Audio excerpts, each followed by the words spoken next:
How's it going, everyone? I'm Augustino. I'm Steve. And we're here with the touchdown. So tonight we're going to be talking about a couple different things, but to start off, we got Thursday Night Football. We got the Packers versus the Eagles in Green Bay. Who you got? Well, I think this is a pretty easy choice. You got to go Green Bay in Green Bay, especially since the Eagles have been playing pretty subpar football, I would say, so far this year. And Green Bay has been playing great football. Their defense is toward the top of the league. Since they got Matt LaFleur, Aaron Rodgers has been really balling out. Yeah, no, I have to agree. I mean, yeah, I was reading today the defense is letting up like 11-point-something points a game, right, which is unreal. You know, like that 2000s Ravens defense was 10.5 points a game. So, I don't know. I think right now the offense on the Packers is that much better than the Eagles, and I think the Eagles' strength is their offense. So, I think it's going to look close at the half. I think it's going to be like a 3-point game at the half.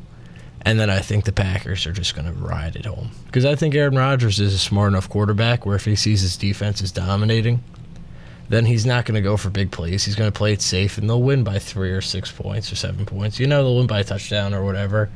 And he'll play. I don't think they're ever going to be playing from behind.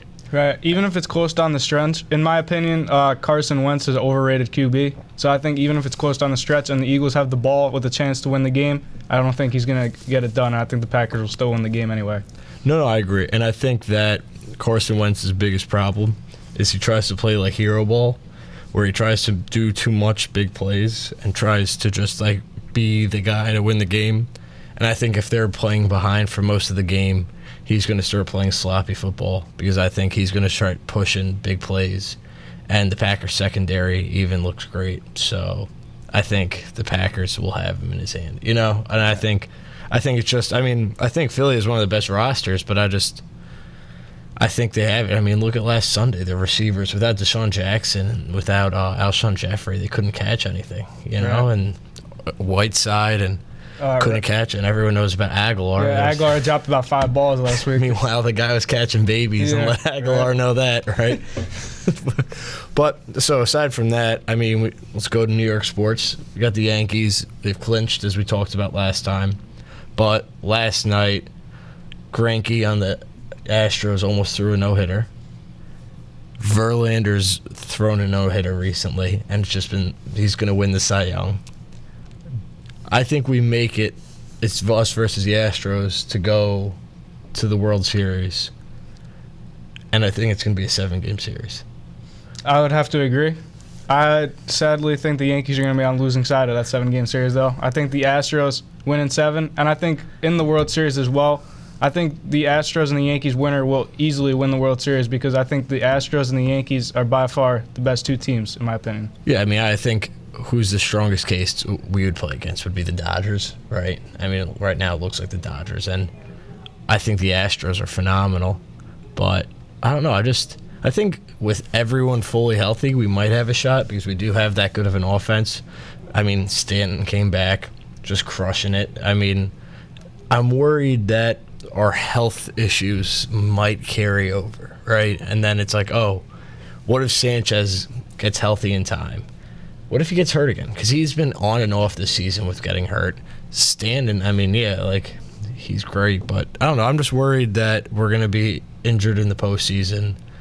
And I don't know. I mean, but the Astros, I feel like they're also hit or miss like the Yankees. You see them. There's times where they've been letting up games, you know.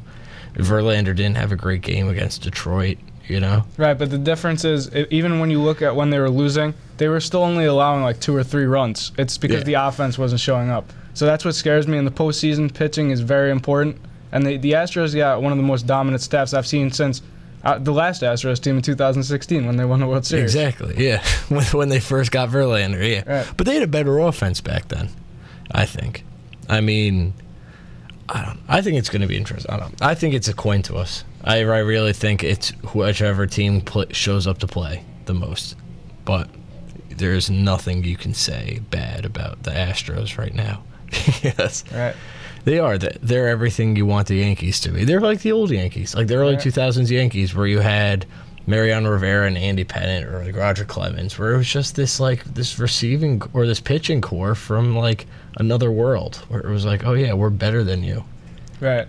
at everything. Well, unlike the Yankees, though, next year, going into free agency, they're going to have to let one of those pitchers go, and I think it's going to be Garrett Cole. So maybe if the Yankees are smart, they could get their way in there and hopefully get Garrett Cole, pick him up in the offseason next year. And I also think it's key in the offseason for the Yankees to get a new pitching coach.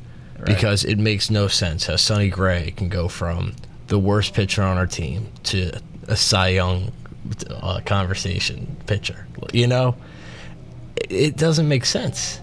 Like, Severino comes back, he's all right, but, like, there has to be something up in the bullpen that we don't know about, because I feel like it's our pitching coach just needs to go. Right, I would agree. Another example is Chad Green was absolutely miserable the first 5 games of the year. We send him down in the minors, he comes back up, and he's a normal Chad Green again. So why couldn't Larry Rothschild fix this at the major league level instead of having to send him down to the minor leagues? No, I agree.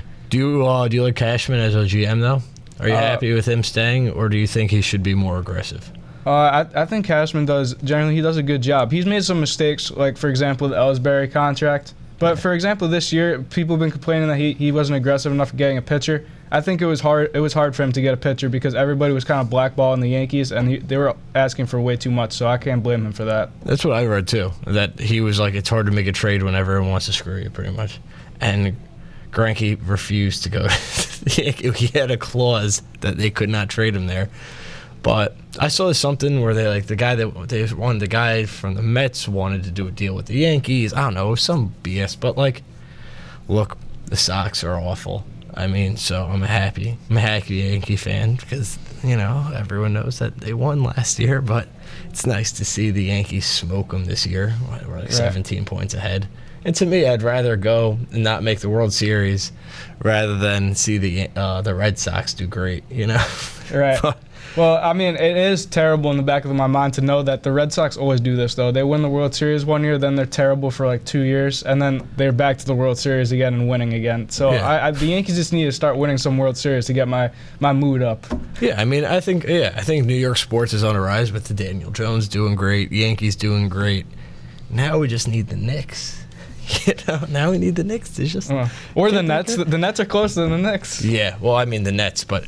I was reading this. Kyrie just fractured his face. Did you see that? Yeah, he got elbowed in the face, yes. And they were like, I was reading this thing how the Nets are going to try to push KD to try to play this year. And I'm like, I was just by said, it was one thing, but I was like, if there's any truth to this, that would be the dumbest thing of all time. Look, just take 1 year off.